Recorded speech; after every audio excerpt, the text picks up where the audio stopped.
Ada yang pernah dengar Umar bin Abdul Aziz? Salam situng dara, Assalamualaikum. Malam ini Abu Yazid akan bercerita tentang kisahnya Umar bin Abdul Aziz ya. Ya, Umar bin Abdul Aziz Itu dari dinasti Bani Umayyah. Lanjutan tadi malam sebelum Umar bin Abdul Aziz itu siapa Bu ya? Kalau sebelum Umar bin Abdul Aziz itu Sulaiman bin Abdul Malik. Baik, bagaimana kisah awalnya kok bisa Umar bin Abdul Aziz ini bisa memimpin yang ketujuh? Ya, ke-8. Oh, ke-8. Generasi ke-8 dari raja-raja atau khalifah dinasti Bani Umayyah. Jadi kemarin kita berbicara atau membahas ya, menguraikan raja-raja ataupun khalifah dari dinasti Bani Umayyah, letak dasar daripada dinasti Bani Umayyah itu adalah Muawiyah bin Abi Sufyan, kemudian Yazid bin Muawiyah, kemudian Muawiyah bin Yazid, lalu diteruskan oleh Marwan Abdul Malik bin Marwan, kemudian Walid bin Abdul Malik, dan Sulaiman bin Abdul Malik.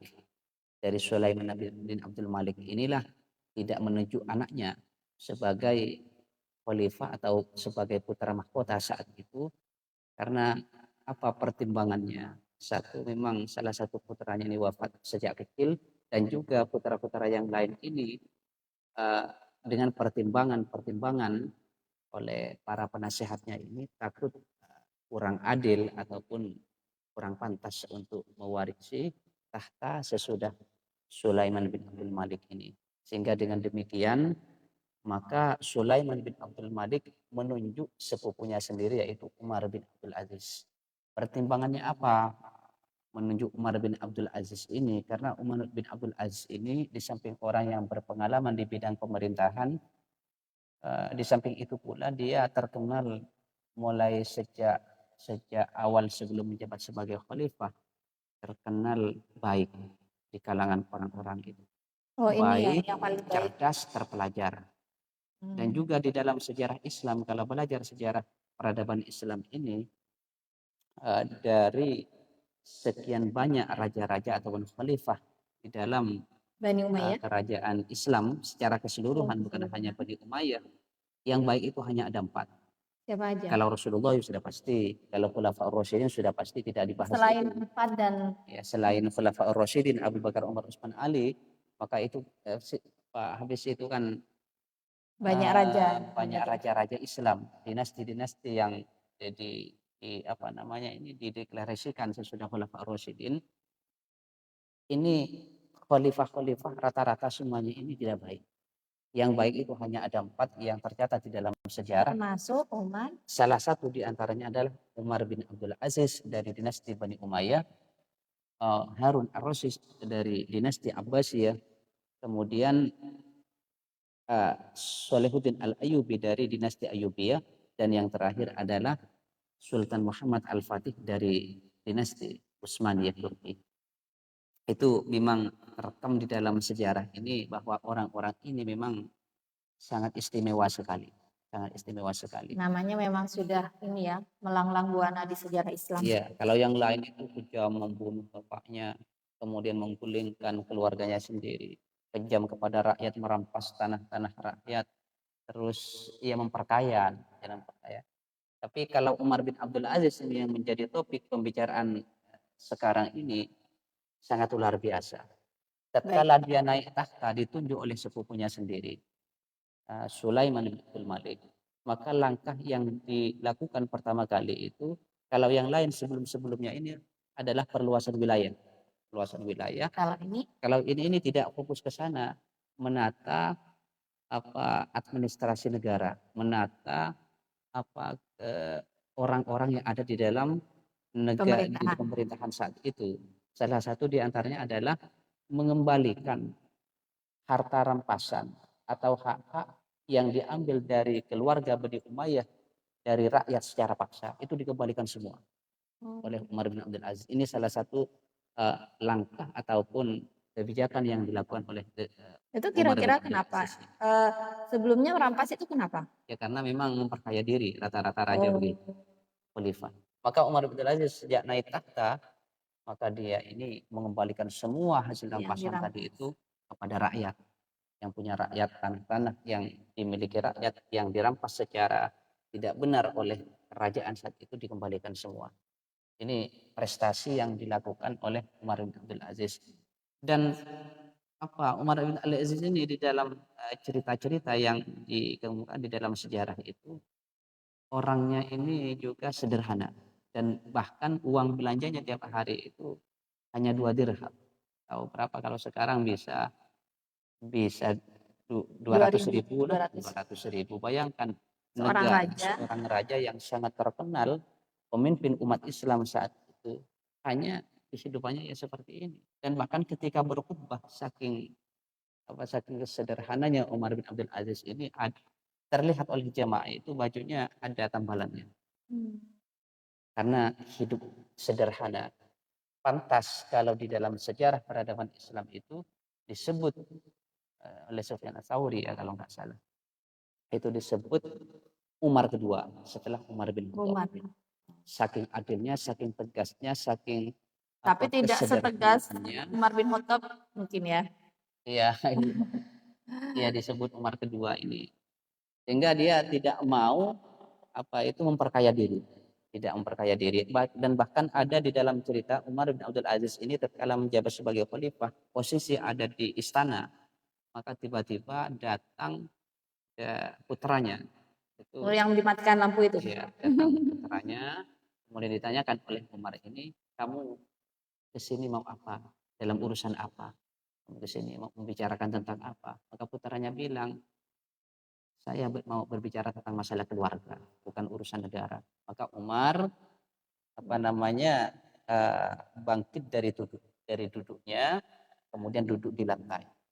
Kemudian semuanya dimatikan Tidak mau lampu-lampu istana. menggunakan kursinya karena itu fasilitas negara gitu ya. Iya, pas ditanya, kenapa wahai Amirul Mukminin Anda ini mematikan semua lampu-lampu yang ada di sini? Kata Umar bin Abdul Aziz, saya kalau berbicara pribadi, selain kenegaraan, tidak ingin memakai fasilitas negara ini, saking zuhudnya terhadap segala kemewahan yang ada, yang dimiliki oleh negara itu. Jadi Umar bin Abdul Aziz ini juga akan diceritakan tatkala dia menjabat sebagai khalifah, dia panggil istrinya Fatimah. Fatimah, bukan Fatimah, putra Nabi. Ini dari keluarga Bani Umayyah juga. Wahai Fatimah, kamu punya emas berapa? Kumpulkan di sini. Emasnya, kumpulkan sini semua. Berlianmu punya berapa? Kumpulkan di depan saya ini. Setelah Fatimah mengambil emas dan berlian itu, Umar bin Abdul Aziz ini bilang, sekarang Fatimah, kamu mau memilih antara dua pilihan. Saya berikan dua pilihan. Antara kamu meninggalkan, membuang semua emas-emas itu, dalam arti ia disedekahkan kepada orang-orang ini. Atau kalau tidak, kamu akan kehilangan saya. Saya akan meninggalkan. Tapi kan maksudnya itu punya emas sebelum iya, nggak ada sangkut pautnya kan sebenarnya. Tapi kan memang kerajaan itu kan banyak memperoleh kekayaan ini dari yang tidak benar, tidak memeras rakyat. Dan hampir semua orang-orang miskin ya saat itu ini tidak ada di wilayah kekuasaan Abdul Aziz ini. Tidak ada orang miskin, sehingga pajak ini diberikan oleh orang-orang kaya itu tidak susah menyalurkan pajak dan diberikan keluar pajak itu, karena di wilayahnya sudah tidak ada lagi orang miskin. Saking makmurnya, dan Umar bin Abdul Aziz ini memperhatikan kebutuhan daripada rakyatnya itu. Dan keluhan-keluhan daripada rakyat yang dipimpinnya saat itu langsung diberikan haknya oleh Umar bin Abdul Aziz ini. Tetapi yang namanya kebaikan itu tidak selalu berbuah indah. Siapa yang iri? Ya dari keluarga Bani Umayyah sendiri yang iri itu, bukan dari orang-orang luar. Dan bahkan salah satu upaya yang dilakukan Umar bin Abdul Aziz ini ketika menjabat sebagai khalifah, kan ketika kekuasaan Bani Umayyah ini berlangsung, tidak semua wilayah itu senang. Tidak semua penduduk di wilayah walaupun itu masuk di kekuasaan Bani Umayyah, itu tidak semuanya senang. Salah satu di antaranya adalah Mekah dan Madinah. Itu mulai dulu tidak mau baiat Yazid bin Muawiyah. Itu mulai dulu tidak mau. Sehingga muncullah Abdullah bin Zubair saat itu yang mengganti sebentar kekuasaan ini karena memang tidak mau membaiat. Maka tatkala ini dipimpin oleh Umar bin Abdul Aziz, semuanya ini menerima terhadap pembaiatan Umar bin Abdul Aziz, dan hampir cekcok ya, cekcok ataupun gerakan-gerakan yang tidak puas kepada pemerintahan saat itu ini diminimalisir, hampir tidak ada setelah Umar bin Abdul Aziz. Aman lah intinya ya. Dan bahkan di Irak, misalkan di Kufah yang terkenal dengan gubernur yang kejam Al-Hajjaj itu, waktu Yazid bin Muawiyah, ini oleh Umar bin Abdul Aziz semua kekejaman-kekejaman itu dibalas kebaikan-kebaikan.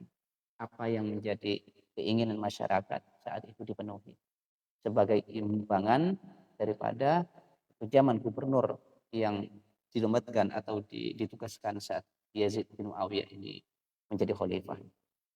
Tetapi yang namanya kebaikan itu tidak selalu beriringan atau tidak ya dengan yang pro. Oleh karenanya Umar bin Abdul Aziz ini juga meninggal dan wafat diracun. Diracun siapa? Diracun oleh anggota keluarganya sendiri atau orang-orang. Jadi berapa tahun itu? Sedikit, hanya 3 tahun. Seandainya Umar bin Abdul Aziz memimpin sampai 40 tahun, mungkin sangat luar biasa sendiri. Allah menghendaki Umar bin Abdul Aziz ini tidak lama. Cuma 3 tahun luar biasa sekali prestasinya, keadilannya, dan zuhudnya semua sempurna. Ya, sempurna, berada di terbaik dari semua pimpinan-pimpinan atau raja-raja khalifah dari dinasti Bani Umayyah ini. Setelah Khulafaur Rasyidin yang rata-rata sebelumnya ini kejam dan lalim, maka muncullah generasi ke-8 dari dinasti Bani Umayyah, yaitu Umar bin Abdul Aziz yang mencetak sejarah di dalam peradaban Islam ini yang sangat luar biasa sekali dengan keadilannya. Sehingga di dalam sejarah itu dia disandingkan dengan Khulafaur Rasyidin yang kelima, Abu Bakar, Umar, Utsman, Ali, dan yang kelima adalah Umar bin Abdul Aziz, walaupun bukan ya Khulafaur Rasyidin, tapi saking adilnya, hampir setara dengan gitu ya. Karena seorang raja dengan kesuhutannya, dan bahkan banyak cerita-cerita tentang Umar bin Abdul Aziz ini. Padahal orang baik, kenapa diracun Abu ya? Karena memang keluarga Bani Umayyah itu merasa kalau ini dibiarkan, saya nggak punya apa-apa nanti. Oh, bisa jadi. Karena kekayaan-kekayaan yang dulu menumpuk di istana, di kerajaan itu, semuanya ini dikembalikan. Tidak ingin hidup terlihat oleh masyarakatnya dalam keadaan mewah, dan bahkan dia ini kalau sekarang tidak memakai kendaraan pribadi tapi kendaraan umum, Umar bin Abdul Aziz ini. Dan dia punya pengawal 300. Kalau Raja Bani Umayyah punya pengawal 300, tapi Umar bin Abdul Aziz bilang kepada pengawalnya, saya tidak usah dikawal. Iya, kalau kamu tetap tinggal di sini ya tinggal di sini, tapi saya tidak butuh kamu. Jadi memang tidak dikawal begitu? Iya, tetap dikawal, yang namanya raja tetap dikawal. Tapi oh ya, punya anak berapa ini Umar bin Abdul Aziz? Ya, Abdul Aziz itu anaknya. Kalau nggak salah 2 ini anaknya. Nggak salah 2 anaknya. Nggak diturunkan ke anaknya? Nggak diturunkan ke anaknya, tapi turun kepada keluarga Bani Umayyah sendiri dari mungkin yang meracuni. Kalau yang meracuni itu hanya pelayan. Ya, tapi kan pasti suruhan siapa? Dia tahu memanggil orang yang meracuni tadi. Terus setelah dipanggil, kamu dibayar berapa? Celaka kamu meracuni saya, kata Umar bin Abdul Aziz. Kamu dibayar sebelum meninggal. Waktu sakit itu, saya dibayar dengan sekian ratus dirham. Mana uangnya? Diberikan uang itu, kemudian oleh Umar bin Abdul Aziz ini suruh masukkan ke Baitul Mal. Kalau sekarang kas negara. Masukkan Baitul Mal, kamu pergi, jangan sampai ada orang tahu kamu ini adalah orang yang meracuni saya. Padahal baik ya, saking baiknya Umar bin Abdul Aziz ini. Itulah ya sedikit cerita tentang Khalifah Umar bin Abdul Aziz Sebentar, sehingga saya kok tercatat di dalam ini waktu dipanggil pelayan itu dia mengaku siapa yang ini ada dalam iya sejarahnya. karena memang itu kan setelah dicari pas ketemu orangnya dipanggil lah oleh Umar bin Abdul Iya, Aziz. dan kan mengakui disuruh Iya, siapa-siapa. iya Siapa? enggak ketahuan di situ, enggak Oh, enggak, ketahuan. maksudnya enggak dikisahkan dalam. Iya, enggak sih kan dan juga Umar bin Abdul Aziz tidak sampai apa bertanya terlalu dalam. Oh, hanya bahwa Celakalah dirimu. gitu Kamu bahasa. telah meracuni ya saya dalam minuman dalam kopinya ini. Kopinya itu. Kopi Terus sianida. dia bilang dibayar berapa kamu telah meracuni saya? Dibayar sekian-sekian, mana uangnya dan diberikan ke Baitul Mal untuk kembali ke kas Benar. negara itu. Dan dia disuruh pergi Tidak agar dihukum ya. orang-orang ini ya tidak mengenali dia bahwa dia adalah orang yang membunuh Umar bin Aziz. Sebenarnya walaupun bukan dia tapi dia pelaku utamanya karena dia Ya, yang apa nyuruh, ini yang mau disuruh. ya mau disuruh dari keluarga dalam sendiri orang-orang dari istana. Jadi orang-orang istana itu merasa resah ya keluarga-keluarga dari Bani Umayyah merasa resah kalau orang ini tetap berkuasa terus nanti kita nggak punya apa-apa. Nggak bangun rumah lagi nih jadi.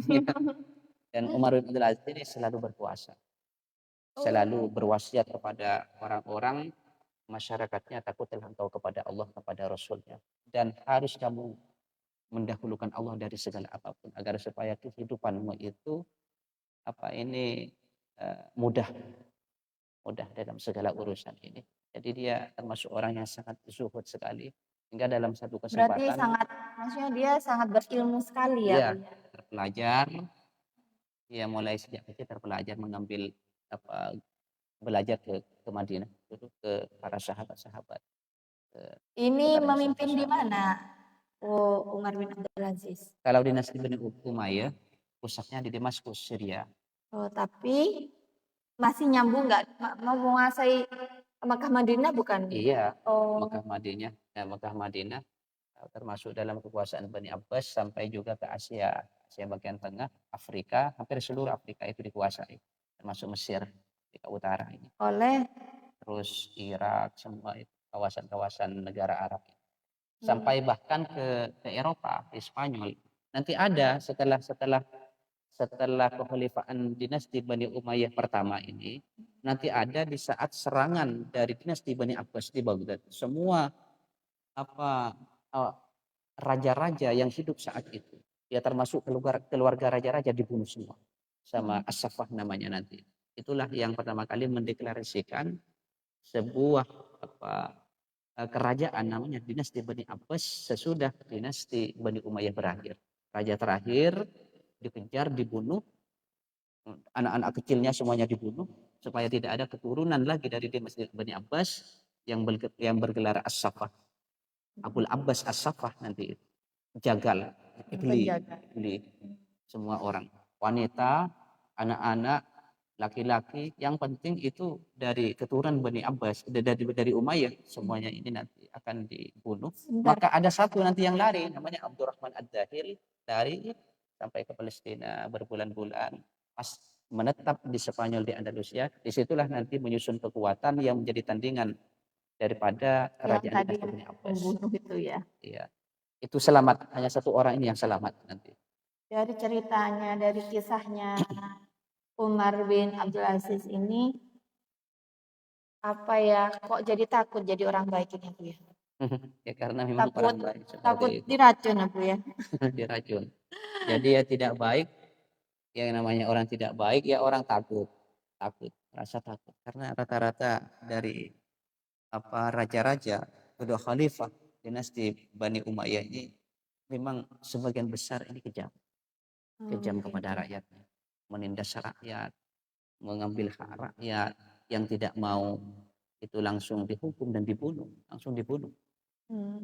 Padahal Bani Umayyah ya, bukan Bani Umayyah. Israel.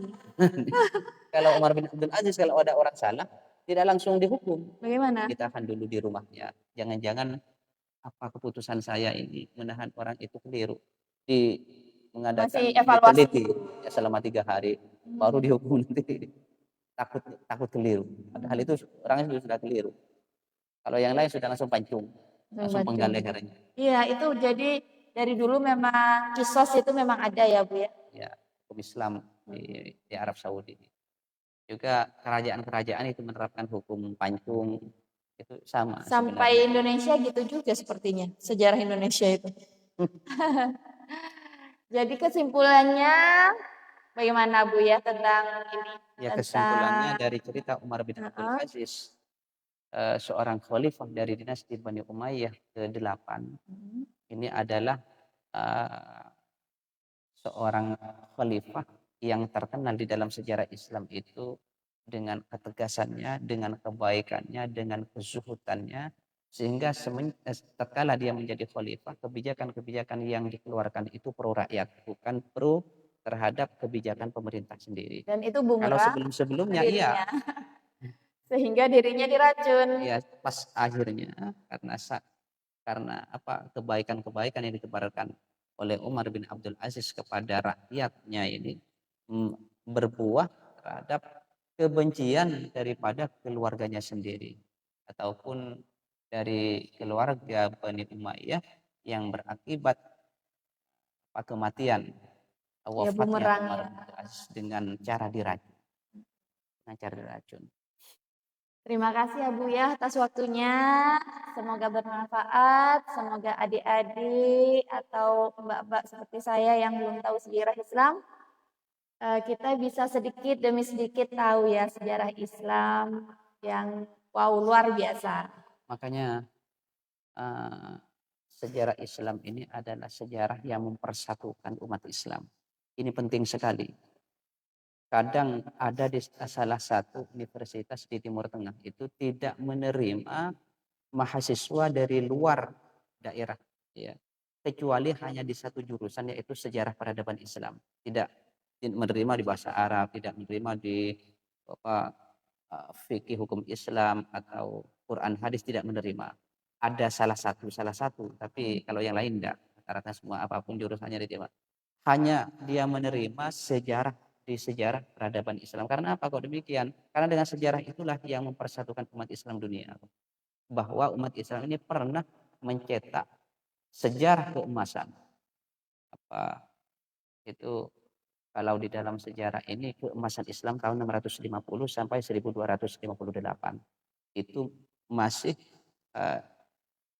di dalam kerajaan ini masih jaya-jayanya kerajaan dinasti Bani Umayyah, dinasti Bani Abbasiyah, dinasti Bani Umayyah kedua di Spanyol.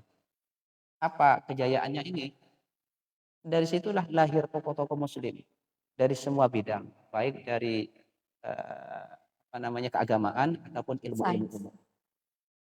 Dan ini perlu dicatat bahwa sejarah Islam ini pernah mencapai masa kejayaannya. Jangan punya anggapan oh ini Eropa paling hebat, Amerika paling hebat. Muslim sebelum Amerika itu ada, sebelum Eropa itu berjaya, Muslim telah menghidupkan ilmu pengetahuan dan sebagainya. Walaupun ilmu pengetahuan umum ini itu bukan dari Muslim yang menemukan pertama kali, atau kalau agama memang dari Allah. Kalau agama itu dari Allah, dari Rasul. Tapi kalau ilmu pengetahuan bukan dari orang Islam, dari Yunani, dari tradisi Yunani, tetapi yang mengembangkan adalah dari Yunani, itu yang mengembangkan orang Muslim, yaitu orang Muslim. Dan orang-orang Eropa itu mengambil bagian dari ilmu itu dari orang Muslim, dan berguru dikembangkan. Banggalah menjadi Muslim dan Muslimah. Baik, terima kasih atas waktunya. Kita jumpa lagi besok malam di jam yang sama. Ini terlalu malam kayaknya. Maaf ya, besok insya Allah akan lebih ya sekitar jam 8-an. Assalamualaikum.